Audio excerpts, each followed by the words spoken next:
Hello guys, ഞാൻ വർക്കിന് കയറിയിട്ട് കറക്റ്റ് 8 ദിവസം കൂടി കഴിയുന്ന 3 മാസമാകും. അപ്പോൾ ഇന്നും ഞാൻ ജോയിൻ ചെയ്ത സമയമാണ് ഞാൻ ആലോചിക്കുന്നത്. ഓക്കെ, ഞാൻ ഈ ജോയിൻ ചെയ്തതിന് ശേഷം എനിക്ക് ഒരുപാട് ആൾക്കാരെ കാണാനും പരിചയപ്പെടാനും അവരുടെ സ്വഭാവം മനസ്സിലാക്കാനും പറ്റി. ഏറ്റവും വലിയ കോമ്പറ്റീഷൻ ഞാൻ എൻ്റെ ജീവിതത്തിൽ എല്ലാവരുടെ സ്വഭാവവും ഓരോ ആൾക്കാരുടെ സ്വഭാവം മനസ്സിലാക്കാറായിരുന്നു. മനസ്സിലാക്കിക്കൊണ്ടിരിക്കുകയായിരുന്നു. എൻ്റെ ജീവിതത്തിൽ എനിക്ക് ആൾക്കാരുടെ സ്വഭാവം മനസ്സിലാക്കാൻ മാത്രമാണ് നേരം ഉണ്ടായിട്ടുള്ളത് എന്നുള്ളതാണ്. അതിലെനിക്ക് ഏറ്റവും കിട്ടിയതിൽ കുറച്ച് ജമ്മായിട്ടുള്ള കുറച്ച് ആൾക്കാരുണ്ട്. ഓക്കെ, വിരലിൽ എണ്ണാൻ പറ്റുന്നത്. പക്ഷെ കുറേ ആൾക്കാർക്ക് ഇഷ്ടം പോലെ ഫ്രണ്ട്സും ഇഷ്ടം പോലെ എനിക്ക് ഇഷ്ടംപോലെ ഫ്രണ്ട്സ് ഇല്ല എന്നല്ല ഞാൻ പറയുന്നത്. അപ്പം ഇത് അവർ കേൾക്കുമ്പോൾ അവർ വിചാരിക്കും. പക്ഷെ ഞാൻ പറയുന്ന കാര്യം എന്ന് വെച്ച് കഴിഞ്ഞാൽ പോകുന്നിടത്ത് എല്ലാം നല്ല നല്ല ആൾക്കാരെ ഫ്രണ്ട്ഷിപ്പ് കീപ്പ് ചെയ്യുന്ന ആൾക്കാരെ ഞാൻ കണ്ടില്ല. അപ്പം ഐ തോട്ട് എൻ്റെ പ്രശ്നമാണ് കാര്യത്തിൽ ഞാൻ വിചാരിച്ചിട്ടുണ്ട്. ഞാൻ കമ്മ്യൂണിക്കേഷൻ ചെയ്യാത്തതിൻ്റെ പ്രശ്നമായിരിക്കാം, അല്ലെങ്കിൽ കമ്മ്യൂണിക്കേഷൻ ചെയ്യുന്നതിൻ്റെ എന്തെങ്കിലും മിസ്റ്റേക്ക് കൊണ്ടായിരിക്കാം എന്നൊക്കെ. അപ്പോൾ ആ ഒരു മിസ്റ്റേക്ക് അല്ലെങ്കിൽ അങ്ങനെ ഒരു പ്രശ്നം വരുത്തണ്ട എന്ന് വെച്ചിട്ട്, അല്ലെങ്കിൽ വെറുതെ എന്തെങ്കിലും എടുത്ത് ചാടി കയറി പറഞ്ഞിട്ട് നമ്മളിപ്പം ആൾക്കാരോട് ഒരു പ്രശ്നമാവില്ലേ. അപ്പം അങ്ങനെ ഒരു സംഭവം വേണ്ട എന്ന് വെച്ചിട്ട് ഞാൻ പോയ ഒരു മാസമോ 1.5 മാസത്തോളം ആരോടും അധികം അവിടെ സംസാരിച്ചിട്ടുണ്ടായിരുന്നില്ല. ഇപ്പോഴും അധികം സംസാരിക്കുന്നില്ല ഓഫീസിൽ. അങ്ങനെ സംസാരിക്കാണ്ട് ഇരുന്നപ്പോൾ ഞാൻ വിചാരിച്ചു, ഓക്കെ ഒരു കുഴപ്പമില്ലല്ലോ, മിണ്ടാത്ത കുട്ടി, അധികം ആക്റ്റീവല്ല, അങ്ങനെയൊക്കെ ഞാൻ കേട്ടിട്ടുണ്ടായിരുന്നു. എന്നിട്ടും അവിടെ ഇവിടെയും എന്നെ എന്തൊക്കെയൊക്കെയോ പറയുന്ന അത് ഞാൻ കേട്ടു. അപ്പോൾ ഞാൻ മനസ്സിലാക്കി, നമ്മൾ പറഞ്ഞാലും ഒന്നും പറയാണ്ടിരുന്നാലും നമ്മളെ പറയേണ്ടവർ പറയുമെന്നുള്ളതാണ്. അതിൽ പ്രത്യേകിച്ച് നമുക്ക് ആൾക്കാരെ മാറ്റാൻ പറ്റില്ല. അപ്പോൾ അങ്ങനെയാണ് ഞാൻ മനസ്സിലാക്കിയത്, നമ്മുടെ കയ്യിലല്ല സംഭവം ഇരിക്കണേ, നമുക്ക് കിട്ടുന്ന ആൾക്കാരുടെ സ്വഭാവം അനുസരിച്ചിരിക്കും എന്നുള്ളത്.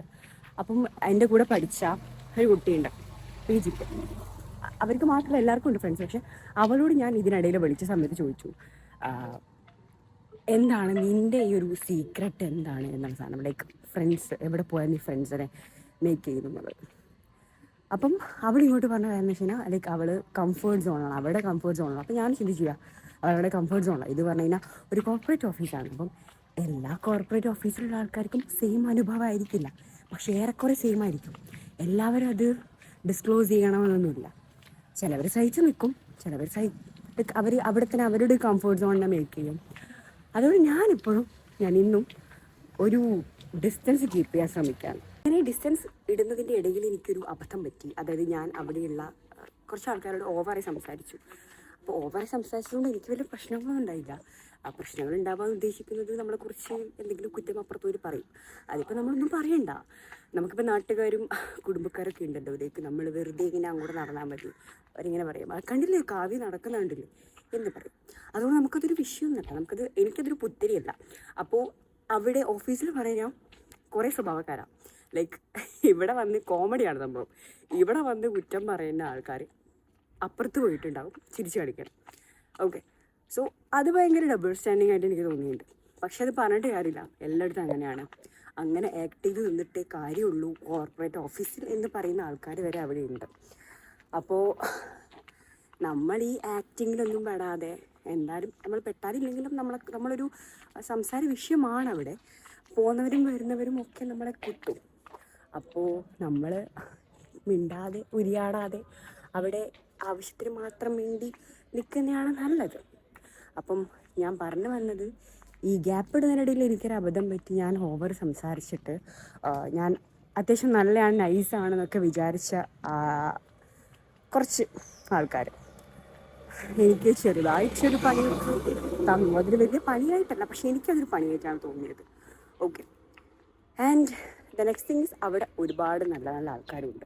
നല്ല നല്ല ആൾക്കാരുണ്ട്, ഒന്നിലും ഇടപെടാത്ത ആൾക്കാരുണ്ട്, ഞാനൊരു അത്യാവശ്യം കമ്പനിയായിട്ട് എനിക്കിപ്പോൾ നല്ലതാണെന്ന് എനിക്ക് തോന്നുന്ന ആൾക്കാരുണ്ട്. ഓക്കെ, അവരുടെ പേരൊന്നും നമുക്കിപ്പോൾ പറഞ്ഞിട്ട് കാര്യമില്ല, കാരണം നിങ്ങൾക്ക് അവരെ അറിയില്ലല്ലോ. ഓക്കെ, അപ്പോൾ ഏറ്റവും വലിയ കോമഡി എന്ന് പറഞ്ഞു കഴിഞ്ഞാൽ, ഇങ്ങനെയാണ് കോർപ്പറേറ്റ് ഓഫീസ് എന്നുള്ളത് എനിക്കറിയില്ലായിരുന്നു. എൻ്റെ ഫ്രണ്ട്സൊക്കെ എനിക്ക് പറഞ്ഞിട്ടുണ്ട്, പോകുമ്പോൾ സൂക്ഷിക്കണം, നമ്മൾ കോളേജിലും സ്കൂളിലും പഠിക്കുന്ന പോലെയല്ല. പിന്നെ കോളേജിലൊക്കെ പിന്നെ എനിക്ക് നല്ല ഫ്രണ്ട്സായിരുന്നു. ആകെ ഞാനൊന്ന് ആസ്വദിച്ചത് എൻ്റെ PG മാത്രമാണ്. അത് ആസ്വദിച്ച് വരുമ്പോഴത്തേക്ക് അത് തീർന്നും പോയി. അപ്പോൾ എൻ്റെ ഫ്രണ്ട്സ് എന്നോട് പറഞ്ഞിട്ടുണ്ടായിരുന്നു കോർപ്പറേറ്റ് കമ്പനിയിൽ ജോലി ചെയ്തവർ നമ്മളിങ്ങനെ ചിരിച്ച് കളിച്ചും സംസാരിച്ചും ഫ്രണ്ട്ഷിപ്പ് ഉണ്ടാക്കാൻ നോക്കണ്ട, കാരണം അത് കോർപ്പറേറ്റ് ഓഫീസാണ്. ആൻഡ് ഓൾസോ എല്ലാവരും പറയും ഫാമിലിയാണ് തേങ്ങാമ്പൊക്കെ. ഫാമിലി തേങ്ങാപ്പ് ഉണ്ടാക്കുന്നതല്ല. ശരിക്കും പറഞ്ഞാൽ നമ്മൾ പണിയെടുക്കുന്നു, പൈസ വാങ്ങുന്നു, വീട്ടിലേക്ക് പോകുന്നു, അതാണ് ഏറ്റവും കറക്റ്റ്.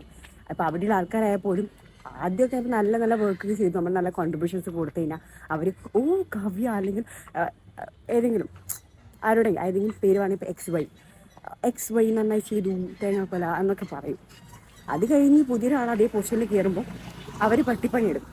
അത് കഴിഞ്ഞ് കൈയടിച്ച് വേണമെങ്കിൽ അവർ പോകുന്നതിൽ റിസൈനിട്ട് പോകുന്ന ദിവസം വല്ല കേക്കോ മുറിച്ച് വായിൽ അങ്ങോട്ടും ഇങ്ങോട്ടും വെച്ച് തീരാവുന്നൊരു ബന്ധമാണ് ഇതൊക്കെ. പക്ഷെ നമുക്ക് നമ്മുടെ കരിയറിൽ ഗ്രോത്ത് കിട്ടും നന്നായി വർക്ക് ചെയ്ത് കഴിഞ്ഞാൽ. അത്രമാത്രമാണ് ഇതുകൊണ്ടുള്ളൊരു ഗുണം എന്ന് ഞാൻ മനസ്സിലാക്കിയിട്ടുള്ളത്. ഓരോ ദിവസവും നമ്മളിങ്ങനത്തെ ഓരോ അനുഭവങ്ങളും ഓരോ അഭിനയ കുലപതികളെയും കാണുമ്പോൾ ഞാൻ എപ്പോഴും വിചാരിക്കുമായിരുന്നു നല്ല സിനിമയിൽ ഇവർക്ക് ട്രൈ ചെയ്തുകൊണ്ടിരുന്നത്. കാരണം അത്രയും ഗംഭീരമായിട്ടാണ് ഇവരൊക്കെ അഭിനയിക്കുന്നത്. അവിടെ അഭിനയിക്കാതെ ജീവിക്കുന്ന കുറച്ച് ആൾക്കാരുണ്ട്. അപ്പോൾ എന്നെ സംബന്ധിച്ചിടത്തോളം ചിരിയാണ് എനിക്ക് ഇവരെ കാണാൻ വരാറ്. ആദ്യം ഞാൻ പോയ ടൈമിൽ അവിടുത്തെ ആൾക്കാർ ഞാൻ മിണ്ടാതിരിക്കും പറഞ്ഞല്ലോ, മിണ്ടാതിരിക്കുന്ന സമയത്ത് എന്നോട് പറയുന്നു, കാവ്യ വാ സംസാരിക്കുക എല്ലാവരും സംസാരിക്കുക, ഓടിച്ചാടി സംസാരിക്കുക എന്നൊക്കെ പറയായിരുന്നു ചില ആൾക്കാർ. അവരൊന്നിപ്പോൾ ഞാൻ കാണുന്നില്ല, അവരിപ്പോൾ എൻ്റെ മുഖത്ത് പോലും നോക്കുന്നില്ല. ഞാൻ ഒറ്റയ്ക്കായിരുന്നു ചായ കുടിക്കാൻ പോയിക്കൊണ്ടിരുന്നത് ആദ്യ സമയത്ത്. ഓക്കെ, അപ്പോൾ പിന്നെ ഇടയ്ക്ക് വെച്ച് ഞാൻ ആൾക്കാരുടെ കൂടെ പോകാൻ തുടങ്ങി. ഇപ്പോൾ ഞാൻ വീണ്ടും ഒറ്റയ്ക്കാണ് പോകുന്നത്. കാരണം ഒറ്റയ്ക്ക് പോകാൻ എൻ്റെ തടിക്ക് നല്ലതെന്ന് എനിക്ക് തോന്നി. അതുകൊണ്ട് ഞാൻ വിചാരിച്ചു ഒറ്റയ്ക്ക് പോവാം. ആദ്യം വർക്കിന് കയറിയ സമയത്ത് ഞാൻ ചായ കുടിക്കാൻ പോവാതെ അവിടെ തന്നെ ഇരിക്കുമായിരുന്നു. അപ്പോൾ ഞാൻ അപ്പോൾ ഞാൻ ചായ കുടിക്കാറില്ല. ചായ കണ്ടാൽ വെച്ചിട്ടാണ് ഞാൻ അവിടെ ഇരിക്കുന്നത്. കുറച്ച് പ്രശ്നങ്ങളുണ്ട്. അപ്പോൾ ഞാനത് വിചാരിച്ചു, ഞാൻ കഴിച്ചിട്ടുണ്ടെങ്കിലും പ്രശ്നം വരെ ചായ കുടിക്കാൻ നല്ലതല്ലല്ലോ. അപ്പോൾ ഞാൻ വിചാരിച്ചു ഓക്കെ ചായ കഴിക്കണ്ടെന്ന് വെച്ചു. പക്ഷേ ചായ കഴിക്കാതെ അവിടെ ഇരിക്കുമ്പോൾ അവിടെയുള്ള എല്ലാവരും ചായ കഴിക്കാൻ 4 മണിക്ക് പോയി ശീലമായി. അപ്പോഴത്തേക്കും ഇവർ എന്നെ വിളിക്കരുത് 4 ഭാഗത്ത് നമ്മൾ ചാടിക്കാൻ പോവാ. എന്നിട്ട് 2-3 ആൾക്കാർ അപ്പുറത്തും തലങ്ങും പറയാണ് വർക്കോളിക്കാണല്ലേ കാവ്യ, വർക്കോളിക്കാണല്ലേ, എന്താ ഇങ്ങനെ ഒറ്റയ്ക്ക് ഇരിക്കുകയാണോ എന്നോട് എടുത്ത് ഞാൻ ഒറ്റയ്ക്ക് ചായ കുടിക്കാൻ പറ്റും. ചായ കുടിക്കാൻ പോയ സമയത്ത് പിന്നെ പറയാം എന്താ ഒറ്റയ്ക്കാണോ ചായ കുടിക്കാൻ പോയത്, ഒറ്റയ്ക്ക് എന്തിനാണ് ചായ കുടിക്കാൻ പോയത്, ഒറ്റയ്ക്ക് പോയല്ലേ. പിന്നെ ഞാൻ ഒറ്റയ്ക്കല്ലേ പോട്ടത്, ചായ കുടിക്കല്ലേ മെയിൻ സാധനം, അതിന് 4 ആളെ കൂട്ടണം. ഇവരുടെ പ്രശ്നം എന്ന് വെച്ചാൽ എന്താണെന്ന് എനിക്കറിയില്ല. ചായ കുടിക്കാൻ പോയാൽ പ്രശ്നം, ചായ കുടിക്കാൻ പോയില്ലെങ്കിൽ പ്രശ്നം, അവിടെ ഇരുന്നാൽ പ്രശ്നം, അവിടെ ഇരുന്നില്ലെങ്കിൽ പ്രശ്നം. ഇരുന്നാൽ പറയും വർക്കഹോളിക്കാണ്, വേഗം പോയാൽ ശരിക്കും ഇതെന്താ വേഗം പണി തീർന്നു, പണിയൊന്നും ഇല്ലേ. സത്യം പറഞ്ഞു കഴിഞ്ഞാൽ നമ്മൾ എന്ത് ചെയ്തു കഴിഞ്ഞാലും എല്ലാത്തിനും പ്രശ്നമാണ്. സോ നമ്മൾ എന്ത് ചെയ്തിട്ടും ചെയ്യാണെന്നിട്ടും ഒരു കാര്യമില്ല, മനസ്സിലായില്ലേ. ഞാൻ എന്തുകൊണ്ടാണ് ചായ കുടിക്കാൻ പോകാണ്ടെന്ന് വെച്ച് കഴിഞ്ഞാൽ ചായ അധികം നല്ലതല്ല, എനിക്ക് ചായ കുടിക്കാൻ താല്പര്യമില്ല. ദെൻ ചായ കുടിക്കൽ ഞാൻ ശീലമാക്കിയാണ്, എനിക്ക് ശീലമാവും. സോ ഞാൻ ചായ കുടിക്കാൻ 2-3 പ്രാവശ്യം തുടങ്ങിയതിന് ശേഷം ഞാനിപ്പോൾ കണ്ടിന്യൂസ് ആയി ചായ കുടിച്ചുകൊണ്ടിരിക്കുകയാണ്. ഇപ്പോൾ ഞാൻ ചായ കൂടി നിർത്താൻ വേണ്ടി ശ്രമിക്കുകയാണ്, അതെനിക്ക് പറ്റുന്നില്ല. അപ്പോൾ എന്നോട് പണ്ട് ചായ കുടിക്കുക, സംസാരിക്കുക, ഓടി നടന്ന് സംസാരിക്കുക, ചിരിച്ച് കളിക്കുക എന്ന് പറഞ്ഞ ആൾക്കാരൊന്നും ഇപ്പം എന്നെ മൈൻഡാക്കുന്നില്ല.